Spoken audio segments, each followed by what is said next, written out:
وہ ہمارے پڑوس میں رہتی تھی۔ نام تو اس کا شہانہ تھا، مگر پیار سے گھر والے اسے شینی پکارتے تھے۔ اس کا کوئی بھائی نہ تھا نہ بہن۔ جب تک باپ حیات رہا اس نے بیٹی کو آرام، پیار اور سکون کی زندگی دی، اس کی ہر خواہش پوری کی۔ یہی وجہ تھی کہ وہ مغرور اور خود سر ہو گئی تھی۔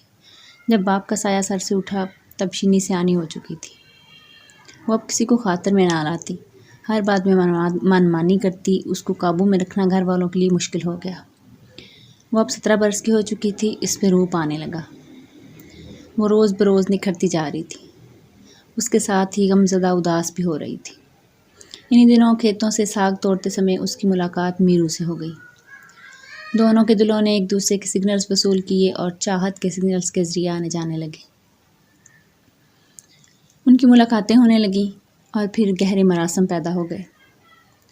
انہوں نے بہت احتیاط کی کہ ان کا راز دنیا والوں پہ آشکار نہ ہو سکے، لیکن یہ محال تھا کہ ایسے تعلق چھپتے ہیں۔ ان کے بیچ کی بات نکل گئی۔ اڑتی اڑتی شینی کی ماں زبیدہ کے کانوں تک پہنچی۔ وہ سناٹے میں رہ گئی، بھاگی ہوئی اپنے بھائی کے پاس گئی اور دل پہ ہاتھ رکھ کر دکھڑا بیان کیا۔ اس کے بھائی نے مشورہ دیا کہ شہانہ کی شادی کر دینی چاہیے، کہیں ایسا نہ ہو کہ پانی پلوں سے گزر جائے اور پھر اس غفلت کی تلافی ممکن نہ رہے۔ زبیدہ کے بھائی نے یہ بھی پیشکش کی کہ وہ بیٹی کو بہو بنانا چاہتا ہے، اس طرح لڑکی گھر میں رہے گی اور مسئلہ بھی حل ہو جائے گا۔ شینی کی ماں نے مگر انکار کر دیا۔ کہا، بھائی، مرحوم شوہر کی وصیت سے مجبور ہوں۔ مرتے دم اس نے وعدہ لیا تھا کہ شینی کی شادی اس کے بھائی کے لڑکے جبار سے کروں گی۔ جب اس نے یہ وعدہ لیا تھا، اپنے بھائی کو بطور گواہ روبرو بٹھا لیا تھا۔ اب قول سے منکر نہیں ہو سکتی، اور ورنہ وہ یہ بات تنازع کی صورت برادری میں لے جائے گا۔ اب تم سے یہ التجا ہے کہ سرپرست بن کر میری بیٹی کے سر پہ ہاتھ رکھ کر عزت سے اس کی رخصتی کر دو۔ انور نے زبیدہ کو تسلی دی کہ فکر نہ کرے، جیسا وہ چاہے گی ویسا ہی ہوگا۔ ماموں نے اس کے بیاہ کی تیاریاں شروع کر دیں۔ جب شینی کو علم ہوا کہ اس کو دلہن بنانے کے سامان ہو رہے ہیں، وہ بہت مضطرب ہو گئی۔ ماموں سے ڈرتی تھی، ماں سے احتجاج بیکار تھا۔ اس نے اپنے محبوب امید بخش عرف میرو سے کہا کہ اب دوسرا کوئی راستہ نہیں، ماں اور ماموں مانیں گے نہیں، اس لیے چلو بھاگ چلیں۔ لیکن اس کا محبوب میرو شریف تھا یا بزدل، اس نے شہانہ کی تجویز کی حوصلہ افزائی نہ کی اور اس کو سمجھانے کی کوشش کی کہ وہ یہ قدم اٹھانے سے باز رہے۔ کہا، ہمیں شریفانہ طریقے سے ایک دوسرے کا ہونے کی کوشش کرنا چاہیے۔ تم خوابوں کی دنیا میں مت رہو۔ یاد رکھو کہ سیدھے طریقے سے تو تم مجھے کبھی بھی حاصل نہ کر سکو گے۔ ماموں نہ صرف انکار کر دیں گے بلکہ تم لوگوں کی بے عزتی کرنے سے بھی باز نہ رہیں گے۔ میں نے ٹھیک کہا تھا۔ میرو کا رشتہ حقارت سے ٹھکرا دیا گیا اور برا بلا بھی کہا گیا۔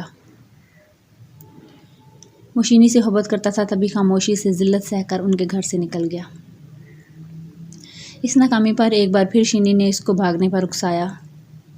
منصوبہ بنانے کے باوجود عین وقت پر وہ اس منصوبے پہ عمل نہ کر سکا۔ یوں روتی دھوتی شینی دلہن بن کر چچا زاد کے گھر آ گئی۔ رخصتی کے وقت گھونگھٹ میں بھی اس کی ماں سے کہا تھا کہ اب مجھ کو دعائیں دے کر وداع کرنے کی ضرورت نہیں۔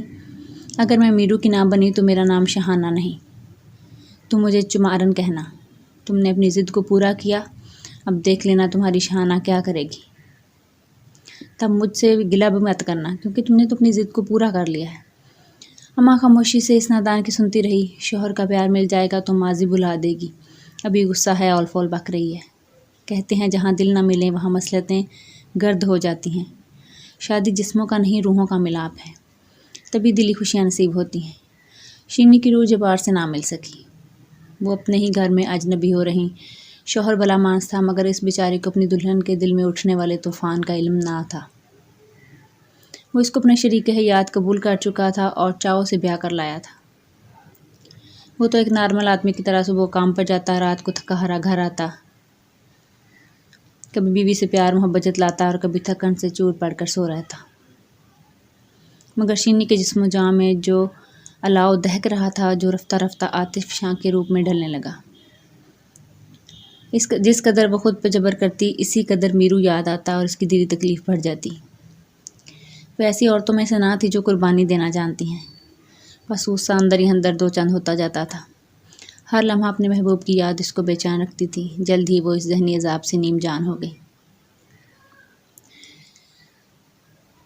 اس کی زندگی اب اس کے لیے جہنم بن چکی تھی۔ اس پہ ستم یہ کہ شادی کے ثمرات بھی ملنے لگے اور وہ 3 برسوں میں 2 بچوں کی ماں بن گئی۔ اب اس کی ذات کی تقسیم شروع ہو چکی تھی، ادھر بچے اور گھر بار، ادھر محبوب کی یاد، اور اس کی چاہت نے کسی طور میر کو سندیسے بھجوانے شروع کر دیے کہ مجھ سے ملو، میں تمہارے لیے بہت اداس ہوں۔ میرو اگرچہ شریف النفس تھا مگر تھا تو انسان۔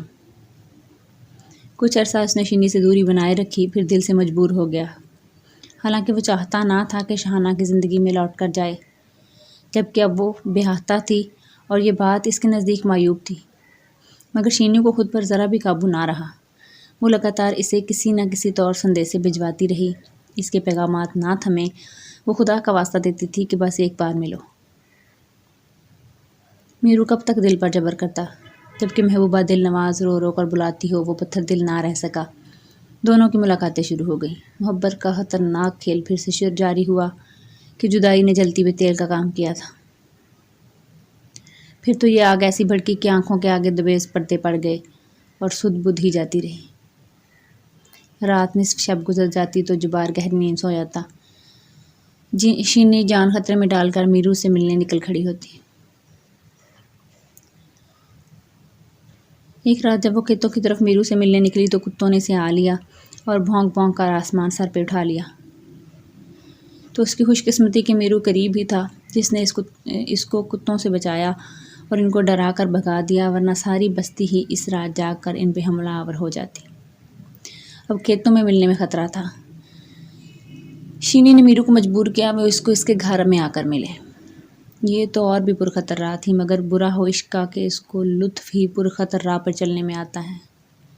بالآخر محبوبہ کے مجبور کرنے پہ وہ راضی ہو گیا۔ یہ کہنا چاہیے کہ اس کی مت ماری گئی کہ یہ دونوں جبار کے گھر کے اندر ملنے لگے۔ جب رات گہری ہو جاتی اور جبار دن کی مشقت سے تھکا ہارا نیند کی آغوش میں بے خبر سو جاتا تو جان کو خطرے میں ڈال کر میرو شینی سے ملنے اس کے گھر میں آ جاتا۔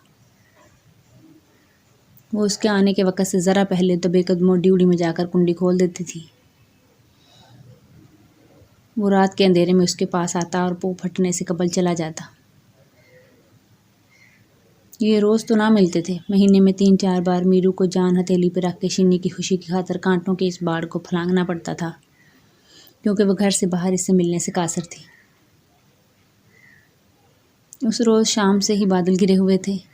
میرو کو شینی کا سندیسہ ملا کہ آج ملاقات کا موسم ہے۔ موسم واقعی سہانا تھا۔ آج رات تم کو آنا ہی ہوگا۔ یہ سندیسہ اسے ملا تو وہ شام سے ہی رات کا انتظار کرنے لگا۔ جب بار کام سے گھر آیا وہ آج بہت تھکا ہوا تھا۔ سارا دن تھریشر پہ چڑھ کر بھاری کام نمٹایا تھا، تمام فصل سے بھوسا الگ کر کے سمیٹ بھی دیا تھا۔ آج وہ بہت تھک گیا تھا۔ بادل دیکھ کر اس نے کہا، شینی رات کو بارش ضرور ہوگی، کھانا دے تاکہ میں سو جاؤں۔ کھانا کھا کر بارش کے خیال سے وہ صحن میں سونے کی بجائے اس کمرے میں جا کر سو گیا جہاں اس کی بیوی میرو سے ملتی تھی۔ گھر میں 2 ہی کمرے تھے، دوسرے کمرے میں ساس سسر اور دیور سو رہے تھے۔ آج وہ بھی صحن کی بجائے اندر جا سوئے تھے کہ بارش ہوگی تو نیند خراب ہوگی۔ اب شینی پریشان تھی کہ میرو کو سندیسہ بھیج چکی تھی۔ کھلے صحن میں اس کے ساتھ باہر بیٹھنا خطرے کو آواز دینا تھا۔ اوپر سے بارش ہو گئی تو اس کے کمرے میں 2 ہی چارپائیاں تھیں۔ ایک پہ جبار سو رہا تھا اور دوسری چارپائی پہ اس نے اپنے دونوں لڑکوں کو سلا دیا تھا۔ خود اس کے سونے کو کونے میں ایک کٹیا پڑی رہ گئی تھی۔ ابھی بوندا باندی شروع نہ ہوئی تھی، رات تو آدھی بیت گئی تھی۔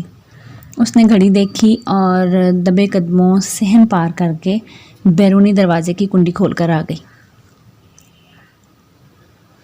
اس کے کان صحن کی جانب لگے تھے، نیند تو آنکھوں سے کوسوں دور تھی۔ اس نے کٹیا کو اس چارپائی کے ساتھ برابر کر کے بچھا دیا جس پر اس کے بچے سو رہے تھے۔ کمر سیدھی کرنے کو وہ لیٹ گئی۔ کھٹکا کیے بغیر میرو دبے قدموں سے کمرے میں آ گیا۔ اسے دیکھ کر شینی کی جان نکل گئی۔ شینی نے آہستہ سے بازو سے پکڑ کر فرش پہ بیٹھ جانے کا اشارہ کیا اور خود بھی اس کے ساتھ زمین پہ بیٹھ گئی۔ اتنے میں بارش کے گرنے کی آواز آنے لگی۔ وہ اس کے کان کے پاس منہ لے کر سرگوشی میں بولی، میں نے تم کو بلوا تو لیا، پھر منع نہ کروا سکی۔ اب باہر برآمدے میں چلو، یہاں جبار اور بچے سو رہے ہیں، کسی کی آنکھ کھل گئی تو۔ جملہ ادھورا چھوڑ کر وہ اس کو کمرے سے باہر لے آئی۔ خدا کی کرنی کہ ہلکی بارش چشم زدن میں تیز ہو گئی اور پھر موسلا دار میں برسنے لگا۔ پائے رفتن نہ جائے ماندن۔ ابھی وہ سوچ ہی رہے تھے کہ کیا کریں کہ کھٹکا ہوا اور اس کے سسر کے کھانسنے کی آواز آئی۔ وہ سمجھ گئی سسر بارش کا جائزہ لینے برآمدے میں آنے والا ہے۔ تم گندم کی کنڈی کے پیچھے ہو جاؤ، یہ ایک نظر بھینس اور گائے پہ ڈال کے واپس چلا جائے گا۔ اتنے میں لاٹھی ٹیکتے سسر برآمدے میں آ گئے۔ یہ دونوں جہاں بیٹھے تھے وہاں ہی بیٹھ گئے۔ سعد شکر کے بوڑھے کی بینائی کمزور تھی اور دیے کی روشنی مدھم۔ اس نے ادھر دیکھا جدھر یہ بیٹھے تھے، جانوروں کو باڑے کے اندر پایا تو مڑ کر اپنے کمرے میں چلا گیا۔ تب ان کی جان میں جان آئی۔ اگرچہ میںہ تیز برس رہا تھا مگر اب میرو کا مزید رکنا موت کو دعوت دینا تھا۔ وہ برستی بارش میں چلنے کو ہوا، تبھی بچے کے رونے سے جبار کی آنکھ کھل گئی۔ بیوی کو کمرے میں نہ پا کر اس نے لالٹین ہاتھ میں پکڑی اور برآمدے میں آیا۔ اس کے قدموں کی آہٹ سن کر ترنت میرو کوندی کے پیچھے چھپ گیا اور شینی تیز قدموں سے کمرے کو لپکی۔ اس نے شوہر کو دہلیز پہ جا لیا۔ کدھر چلی گئی تھی؟ بچے کے رونے کا ہوش نہیں، میری نیند خراب کر دی اس نے۔ میں دیکھنے گئی تھی کہ مویشی صحن میں تو نہیں رہ گئے۔ بارش ہو رہی ہے۔ تبھی وہ یہ کہتی جلدی سے بچے کے پاس گئی اور اس کو پہلو میں لٹا کر خود اس کے پاس لیٹ گئی۔ شوہر بھی آ کر اپنی چارپائی پہ لیٹ گیا۔ وہ اب اس کے سو جانے کا انتظار کرنے لگی۔ میرو بدستیر کندی کے پیچھے کھڑا تھا۔ مٹی کی کندی جس میں گندم ذخیرہ کرتے تھے، اس وقت وہی اس کی جان بچانے کا ذریعہ بنی تھی۔ بارش زور دکھا کر اب تھم گئی تھی۔ حبس ہو رہا تھا۔ جبار کو نیند نہ آ رہی تھی۔ وہ اٹھ کر برآمدے میں آیا اور وہاں پڑی چارپائی پہ ڈہ گیا۔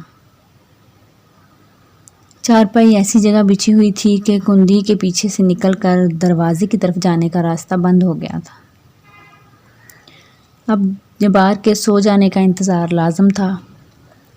حبس سے میرو کا دم گھٹنے لگا مگر جبار کے خراٹوں کی آواز نے اس کو سہما دیا۔ وہ گہری نیند سو گیا تھا مگر سسر کو نیند نہ آ رہی تھی۔ اس کو اندر کوٹھری میں گرمی لگی۔ وہ چارپائی اٹھا کر صحن میں لایا اور بیرونی دروازے کے پاس ڈال کر سو گیا۔ اب میرو نے خود کو کوسا۔ واہ دیہاتی کی عقل! عورت کے کہنے میں آیا اور موت کے گھڑے میں آ پہنچا۔ بوڑھا سونے کا نام نہ لے رہا تھا اور رہ رہ کر کروٹیں بدل رہا تھا۔ کم بخت نے چارپائی بھی ایسی جگہ ڈال لی کہ ادھر سے نکل کر دروازے تک جانے کا راستہ مسدود ہو گیا۔ تبھی اس کے سونے کا انتظار لازم تھا۔ کمرے کے اندر حبس کے باعث دم گھٹنے لگا۔ شینی کا بچہ کسمسایا اور رونے لگا۔ شینی نے گھبرا کر بچے کے منہ پہ ہاتھ رکھ دیا کہ کہیں اس کے رونے سے شوہر کی آنکھ نہ کھل جائے اور وہ اٹھ بیٹھے۔ اس طرح چپ ہونے کی بجائے دم گھٹنے سے بچے نے اور زور لگا کر رونا شروع کر دیا۔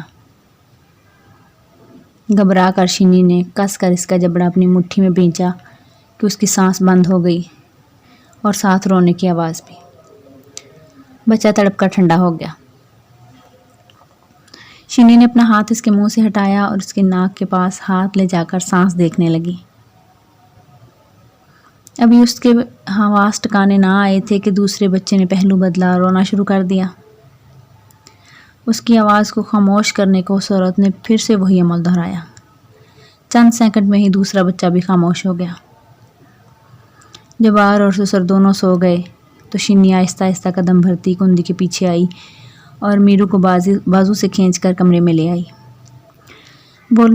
بولی اب تو کسی طرح باہر نکل جا، بچے پھر سے جاگ گئے تو باہر نہ جا سکے گا۔ لیکن تم نے ان کو خاموش کیسے کیا؟ منہ کو ہاتھ سے بند کر دیا تھا۔ اسے شک ہوا کہا دیکھو تو کہیں سانس تو ہمیشہ کو بند نہیں ہو گئی۔ ہاں ہو تو گئی ہے۔ ارے کہیں مر تو نہیں گئے؟ ماں نے باری باری دونوں کی ناک پہ ہاتھ رکھ کر سانس جانچی۔ ہاں مر گئے ہیں۔ اب تو نکل، اپنی جان بچا، چچا کھانس رہا ہے، وہ بھی نہیں سویا۔ کھڑکی سے ادھر کو نکل کر پچھلی دیوار سے باہر کود جا۔ عورت کا حوصلہ دیکھ کر میرو کا سر گھوم گیا۔ اسے لگا اس کے پاس دیے کی مدم روشنی میں ان معصوم بچوں کی ماں نہیں کوئی ڈائن کھڑی ہے۔ بے اختیار اس کے منہ سے نکلا، اف اف، تو عورت ہے کہ ڈائن؟ یہ کہہ کر وہ کمرے کی عقبی کھڑکی سے نکل بھاگا، پچھلی جانب کی دیوار پہ چڑھا اور دھم سے باہر کود گیا۔ آواز پہ سسر نے پکارا۔ یہ کیسی آواز تھی؟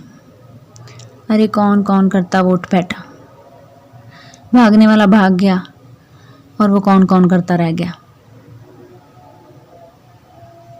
لیکن گاؤں کے لوگوں کا کہنا ہے کہ میرو اس عورت کی صفاکی سے ڈر کر ایسا گیا کہ پلٹ کر گاؤں بھی نہیں آیا۔ وہ اپنے ہمراز دوستوں سے کہتا تھا، یارو سمجھ میں نہیں آتا، کوئی عورت ایسی سنگ دل بھی ہو سکتی ہے کہ عشق کے پیچھے بچوں کو ہی مار ڈالے۔ میں ایسی عورت کی محبت سے باز آیا، دوسری بار ملنے کا اب تصور بھی نہیں کر سکتا۔ جبکہ شینی کے سندیسے اس اندوہناک واقعے کے بعد بھی ملا کرتے تھے کہ ایک بار ملو نا۔